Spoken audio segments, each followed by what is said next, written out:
Why does the white supremacists need to hold us down and lift themselves up? Why? First, let's get into what is a white supremacist.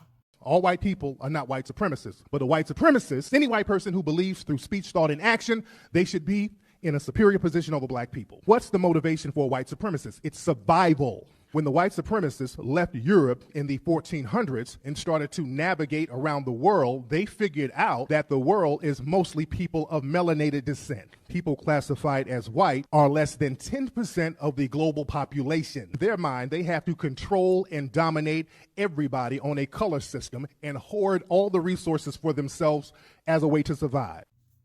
So now listen to Dr. Layla Africa talk about what melanin is. And by the way, don't you just love his speaking voice? Melanin is associated with the color of your skin.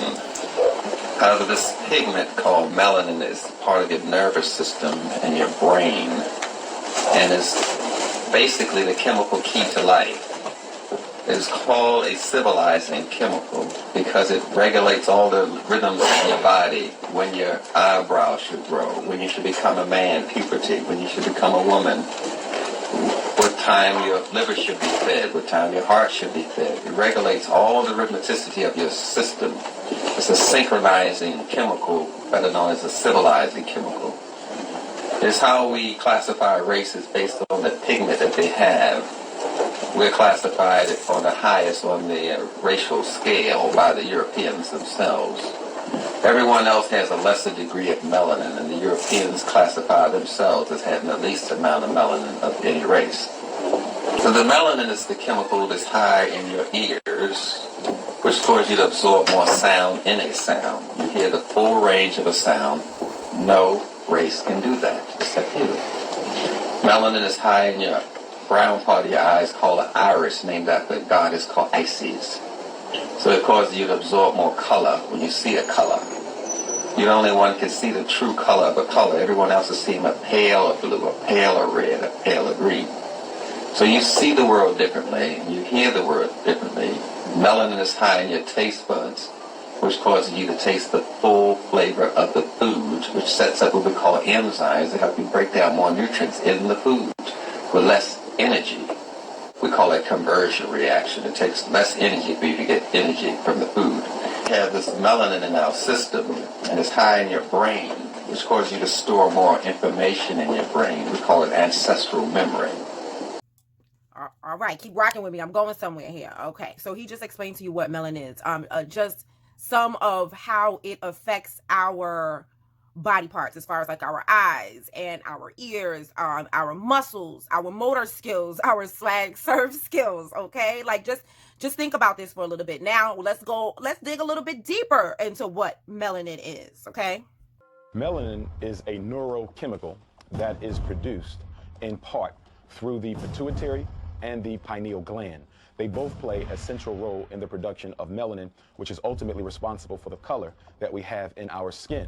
Now, historically, it had always been thought that melanin played a significant role in the intellectual propensity of African people.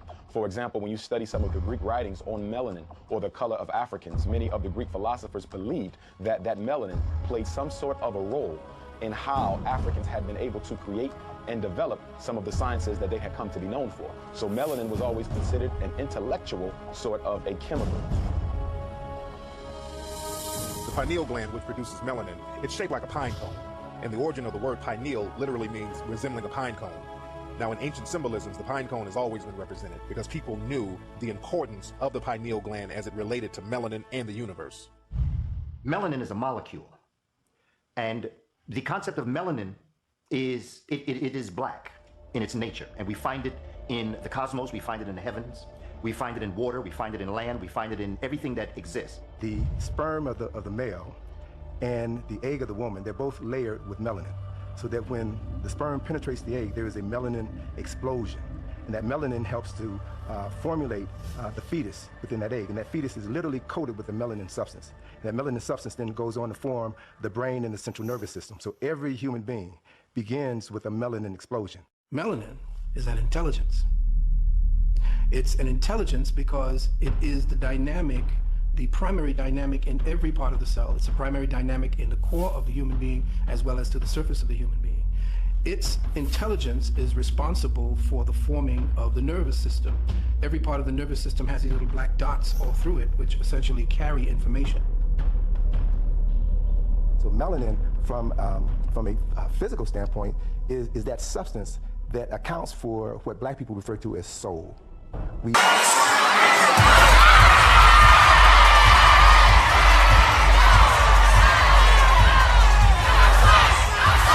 move differently, we walk differently, we talk differently, because we have access to a different form of energy than other folk. Not only is melanin a pigment, which is so obvious, but melanin as an intelligence is a communications module that essentially broadcasts as well as receives information by way of light and sound frequency signatures. Scholars and scientists have been having conferences about melanin, to my awareness, at least since the 1920s. The pineal glands of most of our white brothers and sisters are calcified. So why did they need to cheat? Let's hear it from their own mouths. England is my city. England is not a city. If you would have said England is my city, I would say, why did I pay all this money for your education? Why do they need to hold us back? The Supreme Court said you could no longer use race as a factor to segregate groups. But they didn't say you couldn't use disability or ability. So the white folks say, guess what? We're going to come up with a gifted program. We're going to segregate the white kids from the black kids after Brown versus Board, because we're going to say the white kids are too smart. It's not based on skin. It's based on ability.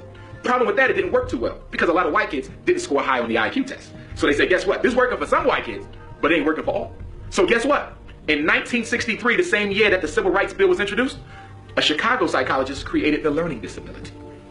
The learning disability. And it is through the IQ test and the learning disability that so many of our children are marshaled into special ed kids where they'll probably never learn to read on grade level by the time they graduate. You see, it's like if I took an animal and put it in a cage, and so the animal couldn't grow well. And then I'll say, oh, look at this deformed animal. You see, I don't say, I made this creature deformed because of the conditions that I subjected him or her to. And the very fact that, in other words, the logic, in my view, if you felt that blacks were genetically, inherently inferior, you can give them the very best of conditions, and they would not be able to perform or function. You see, but the need to deprive, at the same time that people are saying, oh, it's cold outside, make sure your dog is in. Make sure your dog gets all the nutrients for growth and development, because you're not fearful that the dog is going to take over the human beings. You see, but once you start depriving, systematic deprivation, it means, well, I must be afraid of these people maybe overtaking me if I allow them the same conditions, opportunities that I set forth for myself. So I think this is going to be a topic that I'm going to address on many levels. Don't hold me completely to this, because, sometimes I go off feelings and vibes, and if I ain't feeling it no more, I ain't going to do it. So, okay, I'm thinking of doing it. So this one is going to be the melanin portion, right? I'm thinking of doing another one more like on an educational portion, and then another one on more like a of like the criminal portion.